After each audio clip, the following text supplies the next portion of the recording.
Yeah, my name is BW179 on the Acorn Cafe and BW1979 on Chippendale Online. And I've always been a fan of the Rescue Rangers. In fact, I've been a member of the Acorn Cafe for I think about 6 years now going on. And I've seen it actually, I think I actually saw the Acorn Cafe about 9 years ago. I just never really joined.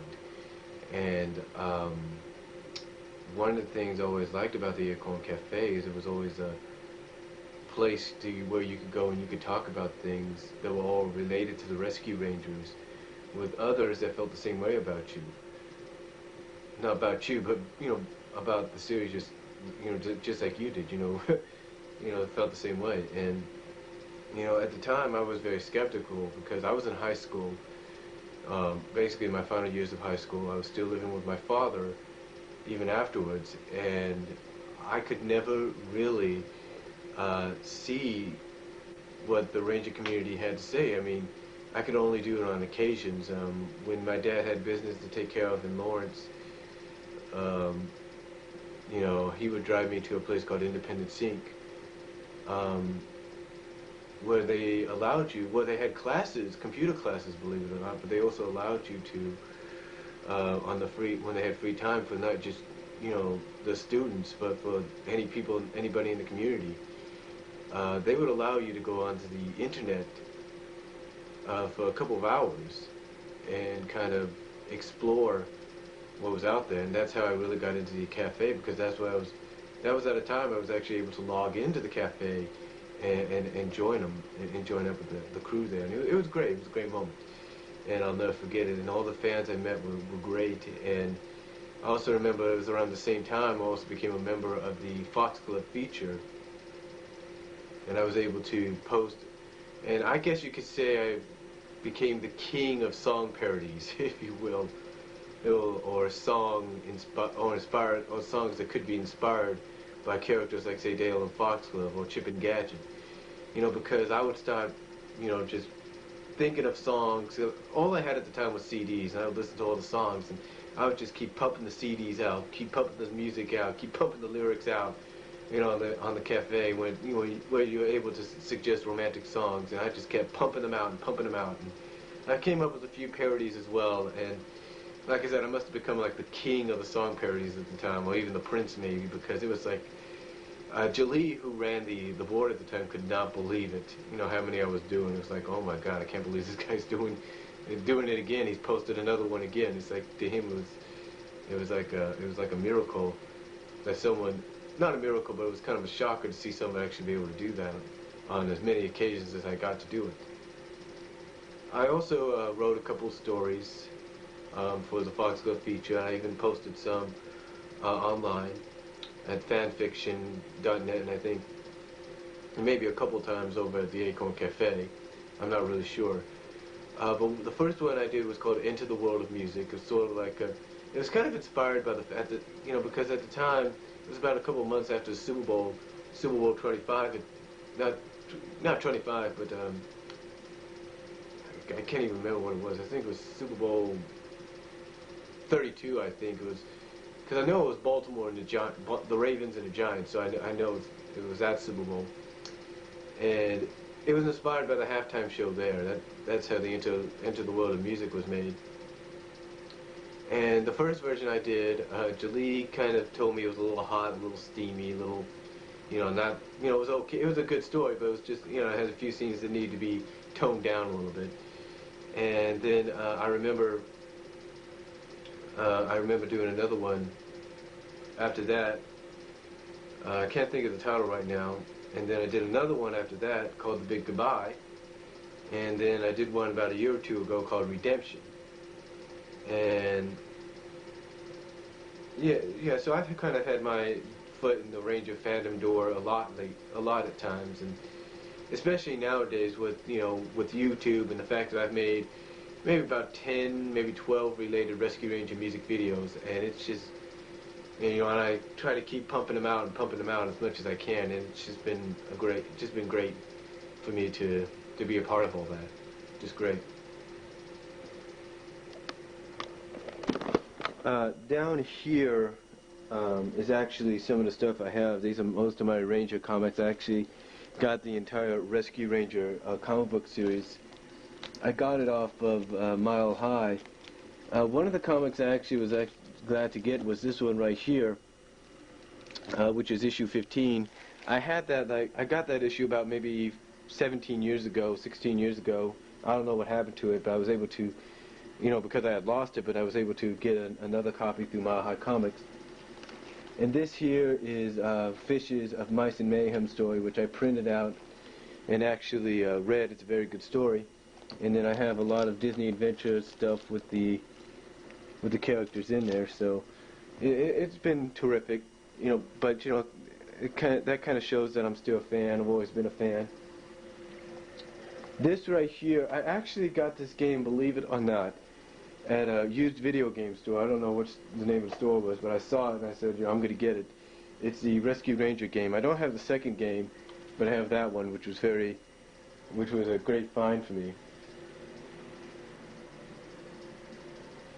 This here, actually, this here, I got this back in 1994 when I first came back out to Kansas, and I got this at a VA hospital, and I've colored in it, a couple of times. In fact, I didn't even color in that book, believe it or not, for a couple of years, because I didn't have no real crayons or anything, so I wasn't able to color in it and kind of keep myself going, myself busy. Up here is an entire wall. It's kind of Foxglove, Gadgets, and Dales, and some of Master Monk Art's artwork, as well as over here.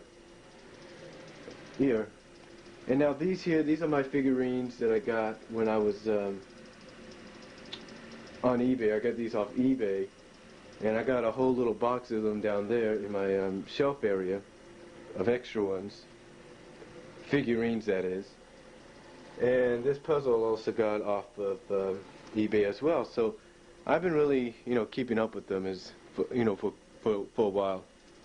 I've been keeping up and trying to get, the most Ranger stuff I can get, out there. So, including this one right here, including this Dale pinup.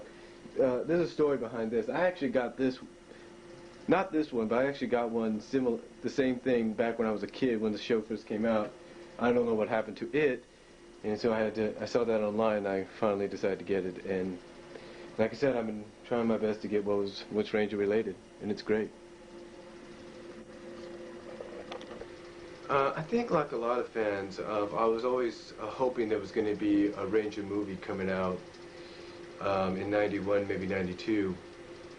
Because when DuckTales came out, you knew automatically, in your heart, and being a fan as well as, as long as I've been, and as long as everybody else has been, that I've got to meet online,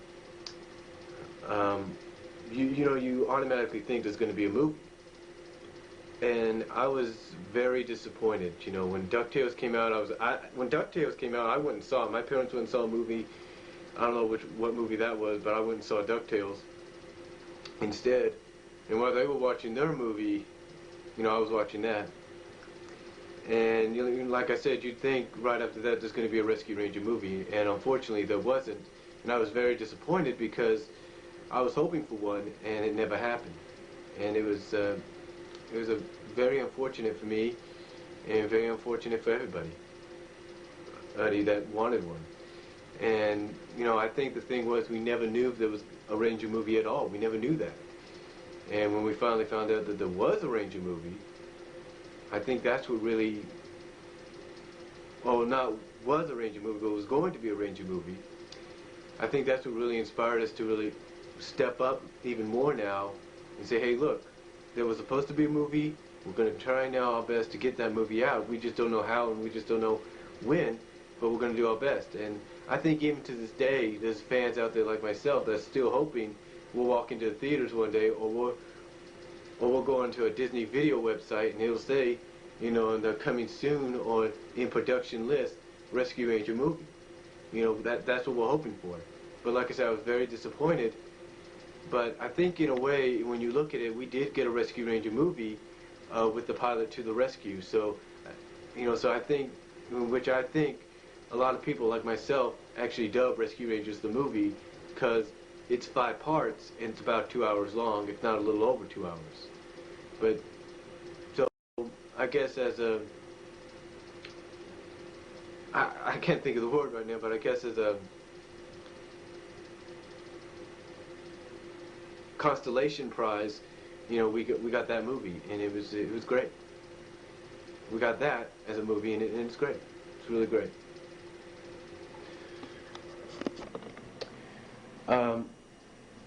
You know, just like a lot of fans, I've recorded the show on many occasions. In fact, this tape right here is the earliest I've recorded the show. This was when the show was still in syndication, and I recorded it along with shows like Ninja Turtles, Alvin the Chipmunks, Super Mario Brothers, all on this tape. And it still runs very good. In fact, I think some of the episodes I have on there, one of them is Carpet Snaggers, the other is One Us Men Chip, and one is Shell Shocked. So, you know, I do have the episodes on there. Another early video that I have of the Rescue Rangers that I recorded, I don't know where it is around here. I think it's hidden somewhere, but I recorded it when that was a tape I recorded off. I recorded the show off of when it was on Disney Channel. I don't know if I have the episode that has Mouso in it, but I don't think I do, but at least I recorded the show. That's the second earliest I did.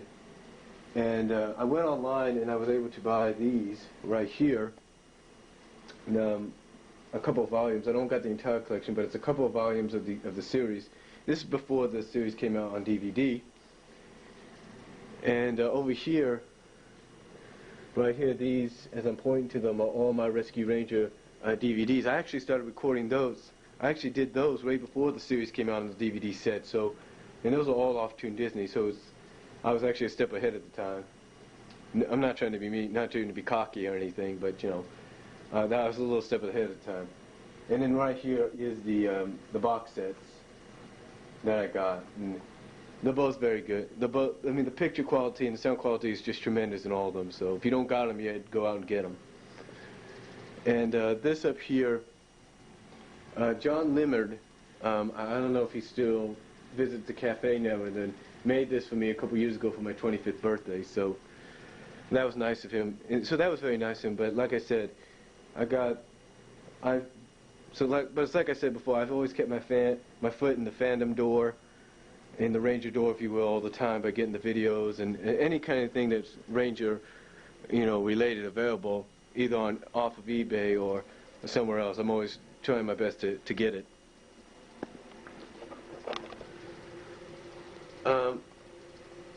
My disappointment in the Ranger movie, well, not my disappointment. I'm sorry, I'm just a little tired here.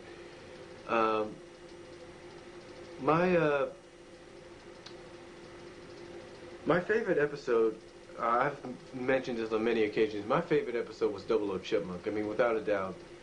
You know, there's a lot of episodes that are my personal favorites as well. I mean, when you look at the list of the top 10 shows I put on my best of Rescue Ranger DVD, those are also along my personal favorites as well. But Double O Chipmunk is one of my personal favorites, if not the personal favorite, because I've mentioned this on many occasions at the cafe. It's full of a lot of firsts. I mean, it's the first time that we actually see an intelligent side. As much as people like to bash Dale at times and say, you know, he's lazy, he's childlike and everything, he's also very inventive, and he showed that inventive side in Double O Chipmunk when he equipped one of his tuxedos, one of his own tuxedos, with all those gadgets, if you will, you know, to try to, you know, help out the team. You know, I mean, that's all he was doing, was trying to help out the team, trying to help improve the team as much as he could.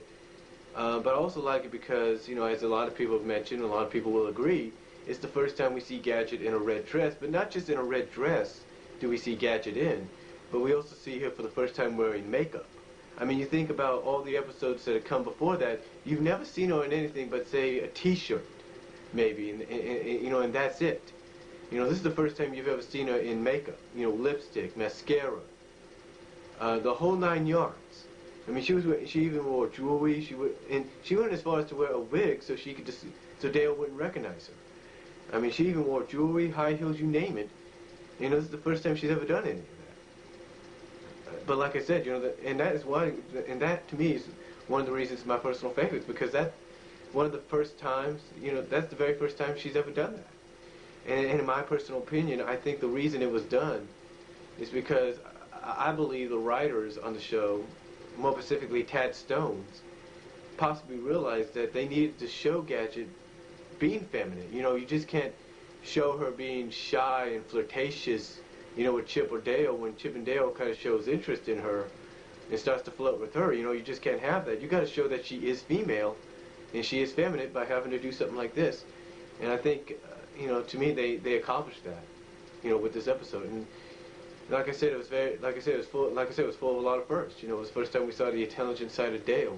It's the first time we've seen Gadget go this far. And, it was, like I said, it was an overall great episode. And, and I think, it had a great follow-up. As much as, some people may disagree with that, it had a great follow-up with Mind Your T's and Q's, because that was the second time we saw Gadget wearing a red dress and mascara and makeup. Not as heavy as the first time, but, just as good. And like I said, it was just as good fun. And just like with Double O Chipmunk, they faced a rodential villain instead of a rodential and human villain. So it was, like I said, it was overall, Double O Chipmunk was overall a great episode, and that's why I've always found it as my personal favorite, because of what it was and because of what it showcased. My opinion when it comes to some of the one-shot characters on the show, like say Foxglove and Tammy, and even Sparky, is the fact that I think they should have brought them back more than once. You take a look at characters like, say, Kanina LaFleur and the Pirates. They brought them back twice. I think with the initial idea that, Kanina and the Pirates could be like allies, could be the kind of characters that, could be brought back because they had such potential, because they had such charisma. But the same could be said for Tammy and Foxglove. They had charisma, they had potential, but I think there's also another reason. They weren't brought back like Kanina and the Pirates. You see, like with Kanina and the Pirates, there was never an attraction, there was never any romantic interest, with the characters. And with someone like, say, Tammy herself, she had a lot of interest, a lot of romantic interest in Chip. And the same with Foxglove, she had a lot of romantic interest in Dale. And the same can go with Sparky, he had a sort of a romantic, if not an attraction towards Gadget. So there was always, and even the Queenie Bee, the same thing with her. And I think that's the reason they were never brought back, because of that romantic interest, that romantic attraction.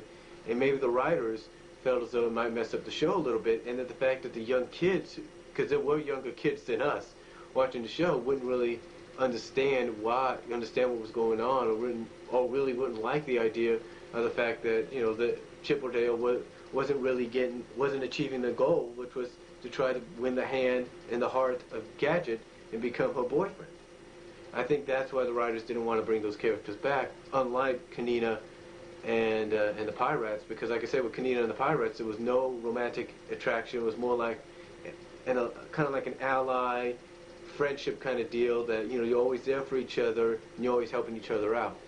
So that was so that to me is the reason I don't think the characters like Tammy, Foxglove, and Sparky were ever brought back, because of that romantic interest that they had with the other actors.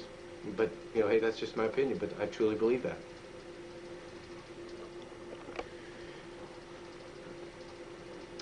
What do I think about the Rangers overall? I think the Rescue Rangers have proven to be one of the best shows there ever was. I mean, even to this day, fans still talk about it. I mean, there's a whole new generation of fans that are discovering the Rescue Rangers now because of networks like, say, Toon Disney. You got a new generation, like I said, discovering it because of channels like Toon Disney and the Disney Channel, and because of the DVD box set. And you got to realize that this new generation was born around the time the series came out, so they're discovering it for the first time. And that's why we're getting a lot of new members, and not younger members, to the cafe. Because of this. Because they're discovering the series for the first time. But for me, Rescue Rangers is always going to be a show that is going to be known as one of the best, if not the best shows there was. And I don't think there's anything that can replace that. Anything that can replace it, or anything that could say otherwise. I mean, you can talk to a lot of fans. You can go to a Comic Con, you can go to a Fur Con, you can go to Anthrocon or BotCon, so anything like that. And if you talk about Rescue Rangers, if someone mentions Chippendale Rescue Rangers, bet your money that you have at the time, there's going to be a whole conversation started with groups of people, no doubt. And that's why I think, to me, Rescue Rangers is always going to be one of the best shows there was and ever will be. And I would not be surprised if somewhere down the line Disney decides, hey, the show worked, let's do it again. And I've got a feeling they're going to do it again. And I wouldn't be surprised. I would not be surprised, especially with the fandom that you have now, and especially with the creative fandom that we have. I would not be surprised if the Rangers are brought back in the future. I would not be surprised. One of the things that would really stick out in my mind when I was as a kid growing up watching the Rescue Rangers was I wasn't the only one that watched them. As a matter of fact, my sister Shannon used to watch them as well, and one of the things she did, because she was such a good artist at times, and I don't know if she still is, I'm guessing she is, but one of the things she would do during her spare time is she would draw perfect renditions of Gadget, but not just Gadget herself. She would draw different versions of Gadget. She would draw Gadget with black hair. She would draw Gadget with red hair, brown hair, black hair. I think I said black hair, blonde hair. She would do that, and she would put Gadget not just in her overalls, but she would put Gadget in dresses and pants and all these things. I mean, it was just, she just did such a phenomenal job, and that's one of the reasons I've always liked the Rescue Rangers. And my sister is because not only did my sister like them, but she was probably the closest I had at the time of having a personal Ranger artist in my family. And it was fun. It was real fun to see that, and it's a shame I don't know what she did with the pictures, but I would be glad to. But if I could find them, I would definitely be glad to scan them and show them to people. But that being 10 years ago, I don't know what 10, 15 years ago, I don't know what she did with them. I swear to God.